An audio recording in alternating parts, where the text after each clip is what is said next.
वो फाती कहती है तुम चांद को पाने की कोशिश कर रही हो और ज़मीन और आसमान कहीं नहीं मिलते। आज़ाद, तुम मेरे दिल को हादसों की नज़र मत करना।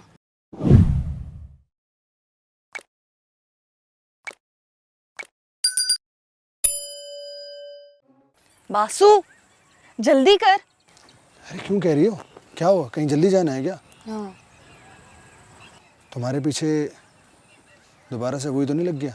नहीं, आज मैं ऐसे रास्ते से आई हूँ, उसको कभी पता नहीं चलेगा कि मैं यहाँ तक कैसे पहुँची। बड़ी होशियार हो तुम। एक बात कहूँ?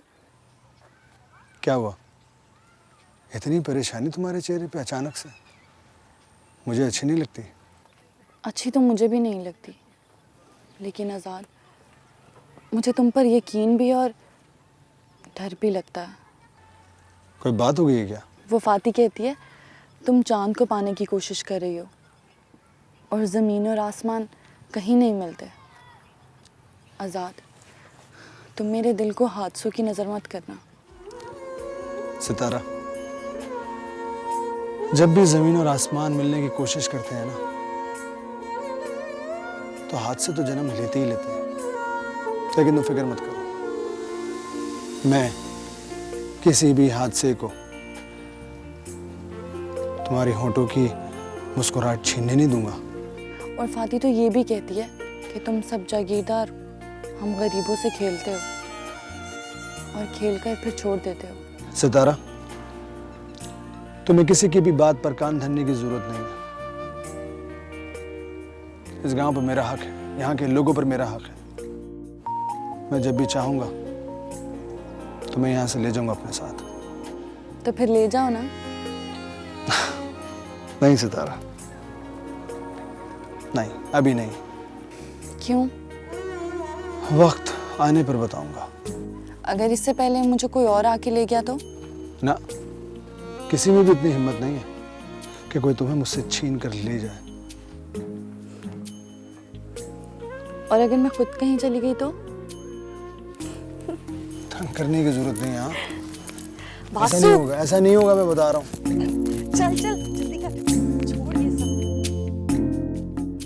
फातिमा, कैसी है? तबीयत ठीक नहीं हुई अभी तक तेरी? नहीं अकरम, अभी तो वैसी की वैसी है। सलाम चाची। वालेकुम सलाम। ले पानी पी। चाची, इसकी दवाई नहीं लाई कहीं से? लाई थी पुत्र, वो हकीम नज़ीर से। और किसी अच्छी जगह से लेके आनी थी दवाई। हाँ, उसके हाथ में बड़ी शिफा है। अब मुझे बता देती, मैं जाके ले आता इसके लिए दवाई। अब शादी के बाद ले आई, अभी मैंने बरादरी वालों से बातें करवानी है। चाची, वो सितारा किधर है? वो बेचारी पट्ठे लेने गई हुई है। अकेली गई है? नहीं नहीं, बासु साथ है उसके। और क्यों अकेले भेज दिया उसे? मजबूरी थी पुत्र। हाँ तो क्या करती मैं, देख ना तबीयत मेरी, मुझसे तो उठा ही नहीं जाता। पुत्र, अब अपने चाचे को ना बताई, नहीं तो वो मेरे मगर ही पड़ जाएगा। तो चाची मुझे बता देती, मुझे बुला लेती, मैं चला जाता साथ। कल भी तो गया था। ओ नहीं नहीं, कोई फिक्र की बात नहीं है, हो जाऊंगी मैं शाम तक भली चंगी, तो फिर मैं ही जाऊंगी साथ। और अगर ना हुई तो फिर तू चले जाना उसके साथ। ठीक है, तू सो जा।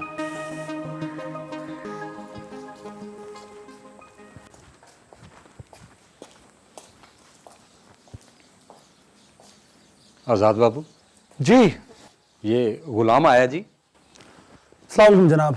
वालेकुम सलाम। आप हैं गुलाम मोहम्मद, राइट? जी, मेरा नाम ही गुलाम मोहम्मद है। प्लीज बैठिए ना। जी सरकार। अरे क्या कर रहे हैं आप? कहाँ बैठे हैं आप चेयर पे बैठे हैं प्लीज। सरकार, हमारी क्या औकात है कि आपके सामने बैठे? देखिए, मेहरबानी कीजिए, जो मैं कह रहा हूँ वही कीजिए। आप यहाँ बैठे, फिर बात करते हैं। बैठे गुलाम मोहम्मद, बैठे जैसे बैठे कह रहे हैं ना आज़ाद बाबू, वैसे कर। Please please. गुलाम मोहम्मद साहब, बख्शू बाबा बता रहे थे कि आप यहाँ गांव के पुराने मिस्त्री हैं और काम को बहुत अच्छी तरह समझते हैं। जी जी, ये बख्शू भाई की मेहरबानी है। अरे मैं तो बिल्कुल भूल ही गया। बख्शू बाबा, प्लीज चाय लेकर आ जाइए। जी। Thank you. तो कंस्ट्रक्शन को तो समझते होंगे। जी जी, मैं शहर में एक वो खालिद कंस्ट्रक्शन कंपनी थी, वहाँ काम करता रहा हूँ। ठीक। एक्चुअली मुझे हवेली का काम करवाना था आपसे। सारी हवेली का जी? सारी तो खैर नहीं, कुछ हिस्से हैं जिनकी मरम्मत करवानी थी, लेकिन हाँ अगर काम मुझे पसंद आया तो हो सकता है मेरा इरादा भी बदल जाए। इंशाल्लाह काम आपको पसंद आएगा। बस आप हवेली दिखा दें तो मैं अंदाज़ा लगा लूँगा कि कितना काम है, फिर बात कर लेंगे। बैठिए, बख्शू बाबा चाय लेकर आ रहे हैं, चाय पी के मैं आपको काम दिखा देता हूँ। ठीक है। कोई जल्दी नहीं।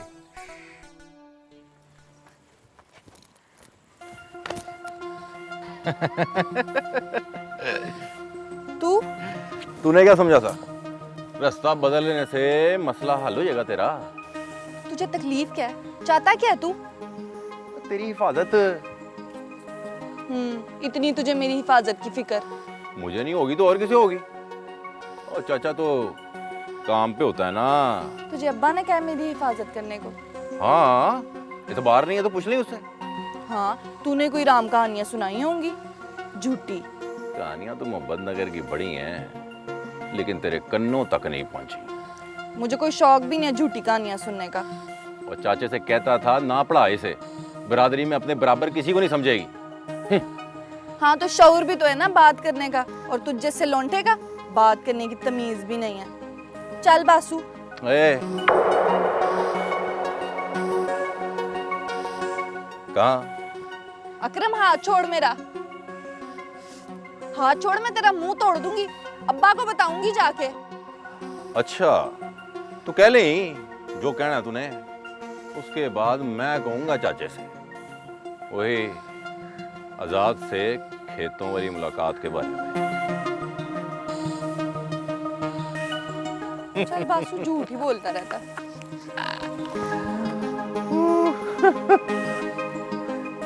देखो भी आप लोगों ने हर मुश्किल हालात में मेरा साथ दिया है।